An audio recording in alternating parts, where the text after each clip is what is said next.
皆さん、こんにちは。日本の出産育児の今とこれからを深く釣りする特別番組です。今、日本は歴史的な転換点に立っています。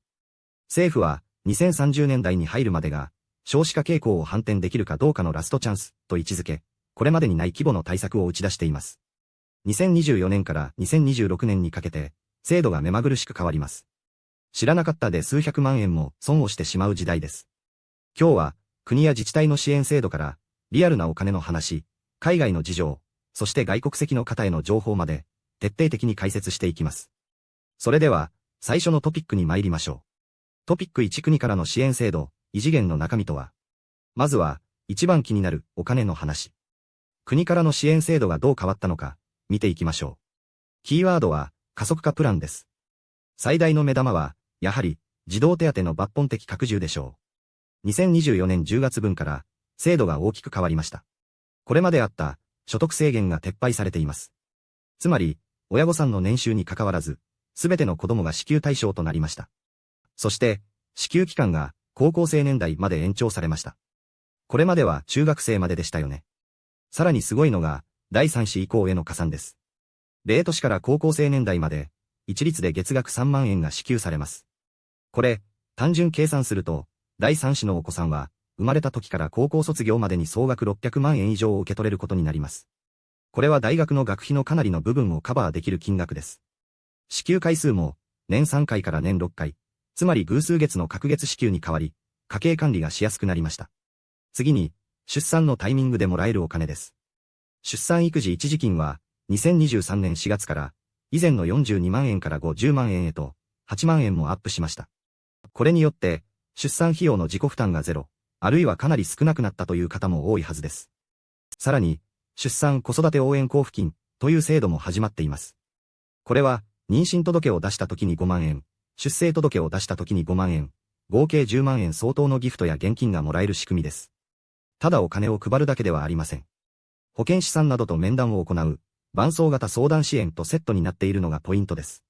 孤立しがちな妊娠出産期に、相談できる相手がいるというのは心強いですよね。そして、これから期待されるのが、子供誰でも通園制度です。これまでは、親が働いていないと保育園に預けるのが難しかったのですが、この制度では、親の就労要件を問わず、時間単位で柔軟に保育園を利用できるようになります。2025年度から制度化され、2026年度には全国で実施される予定です。たまにはリフレッシュしたい、少しだけ用事を済ませたい。そんな時に、堂々とプロに子供を預けられる社会になりつつあります。トピックに、見逃せない。市町村からの独自支援、自治体ガチャとは言わせない。国の制度は全国一律ですが、住む場所によって大きく変わるのが、自治体独自の支援です。ここで有名な、明石市モデルをご紹介しましょう。兵庫県明石市は、子育て支援の5つの無料化を掲げ、人口増を達成したことで有名です。その5つとは、1つ目、高校生までの子供医療費が無料。2つ目、第2子以降の保育料が完全無料。これには所得制限もありません。3つ目、0年児の見守り訪問、おむつ定期便。毎月おむつなどのベビー用品を無料で届けてくれます。4つ目、中学校の給食費が無料。5つ目、公共施設の入場料が無料。これらはすべて、親の所得制限なし、というのが最大の特徴です。稼いでいるから支援がないという不公平感をなくしたことが、支持を集めた要因と言われています。この明石市の動きに触発されて、全国の自治体で、医療費無償化の動きが加速しています。例えば東京都の23区でも、高校生までの医療費無償化が進んでいますし、給食費の無償化に踏み切る自治体も増えています。これから住む場所を決める方は、家賃や通勤の利便性だけでなく、その町の子育て支援の本気度をチェックすることが、家計防衛の大きな鍵になります。その他、ユニークな自治体の取り組みも紹介しましょう。長崎県では、県全体で、お見合いシステムを導入し、成婚数を増やしています。熊本県では、LINE を使った、聞きなっせ AI 熊本というサービスを導入しています。24時間365日、育児の悩みを AI が即座に回答してくれるんです。夜中の授乳中に不安になった時、スマホ一つで相談できるのはありがたいですね。トピック3、知らないと損をする。申請漏れの落とし穴。さて、ここで少し怖い話をしましょう。申請忘れによる損失についてです。日本の支援制度の多くは、申請主義です。つまり、自分から手を挙げないと、もらえないのです。一番気をつけたいのが、児童手当の15日特例というルールです。児童手当は原則として申請した翌月から支給されます。例えば、5月31日に赤ちゃんが生まれて、出生届と一緒に児童手当の申請をすれば、6月分からもらえます。しかし、バタバタしていて申請が6月1日になってしまったらどうなるでしょう。原則通りなら、支給は7月分からとなり、6月分の1万5000円、3歳未満の場合をもらい損ねてしまいます。たった1日の遅れで、1万5000円の損失です。ただし、月末に出産された方のために、15日特例があります。自由発生日出生日などの翌日から15日以内に申請すれば、月をまたいでいても、申請した月から支給されたものとして扱ってくれるのです。この15日を1日でも過ぎると、遡って支給されることはありません。里帰り出産などでパパとママが離れている場合、どちらが申請するのかで混乱し、遅れてしまうケースがよくあります。絶対に忘れないようにしてください。もう一つ、大きな金額が動くのが、育児休業給付金です。これは、育休中に給料の 67%、半年経過後は 50% がもらえる制度ですが、申請期限は原則として育休開始から4ヶ月以内です。会社が手続きをしてくれるのが一般的ですが、会社の担当者が忘れていたり、手続きが遅れたりするトラブルもゼロではありません。さらに、2ヶ月ごとの追加申請も必要です。もし、2年の時効を過ぎてしまうと、数百万円単位のお金が受け取れなくなる可能性があります。会社任せにせず、申請は終わりましたかと確認する姿勢が大切です。トピック4、世界の子育て事情、日本は遅れている。進んでいる。視点を世界に向けてみましょう。日本の制度は手厚くなってきましたが、世界にはさらに進んだ国があります。まずは北欧、スウェーデン。家族関係社会支出の対 GDP 比が非常に高く、OECD トップレベルです。日本が今回の加速化プランで目指しているのが、まさにこのスウェーデン水準です。スウェーデンでは、男性の育児休業取得が当たり前。パパクオータ制といって、父親が取得しないと消滅してしまう休暇枠があり、男性の育児参加を強力に後押ししています。ノルウェーもすごいです。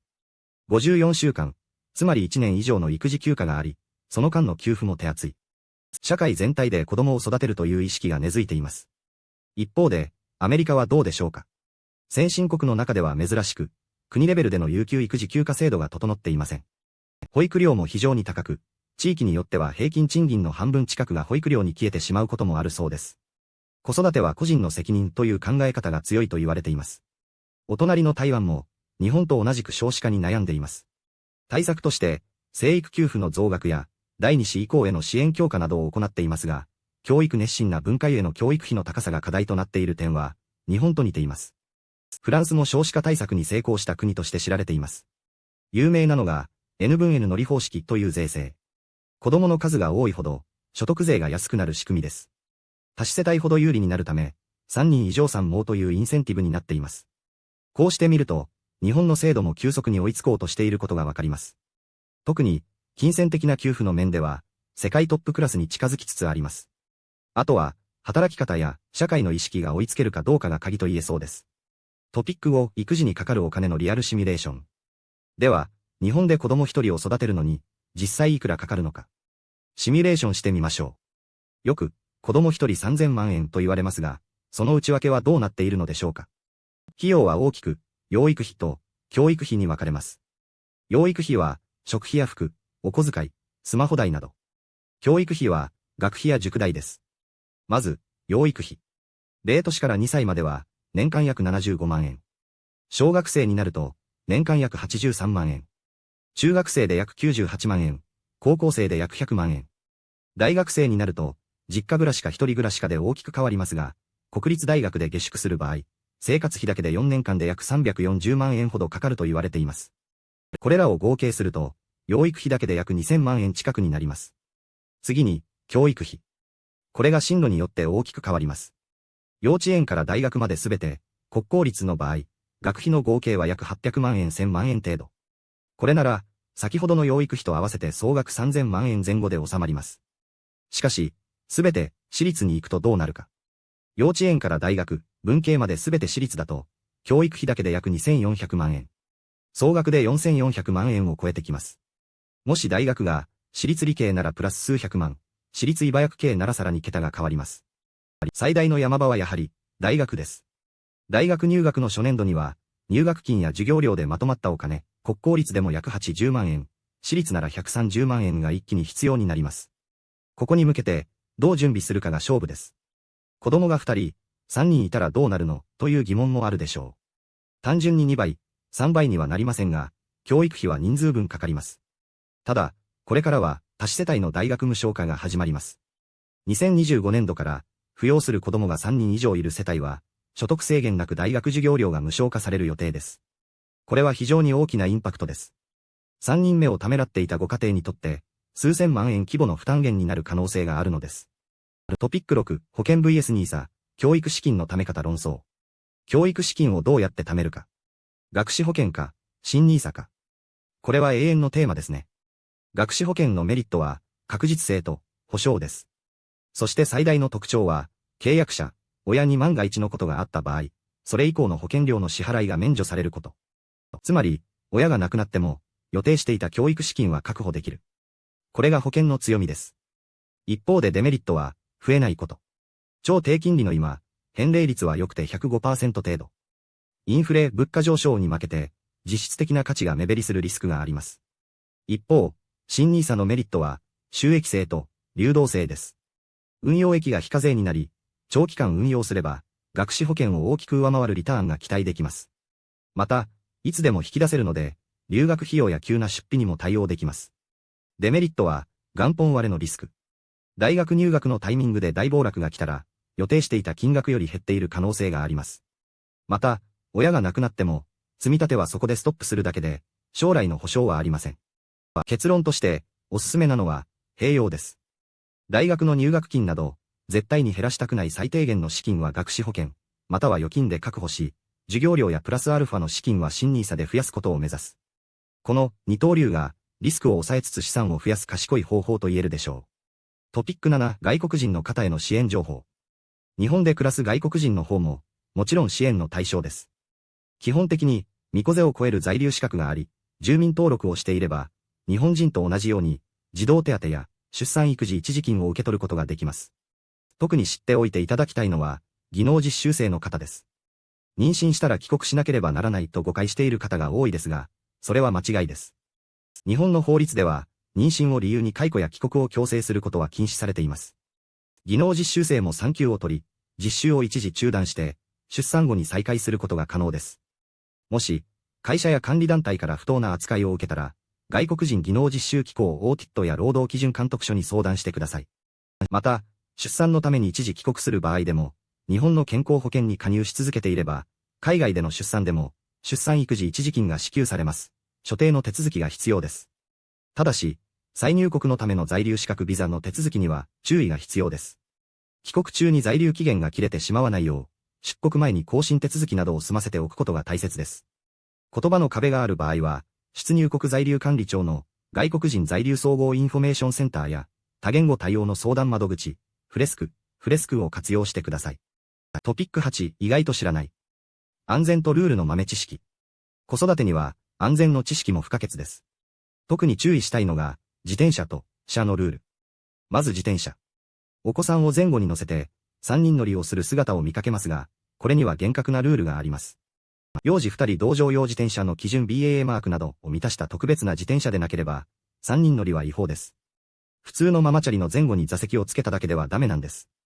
また、以前は6歳未満までしか乗せられませんでしたが、現在は小学校入学前まで乗せられるように緩和されました。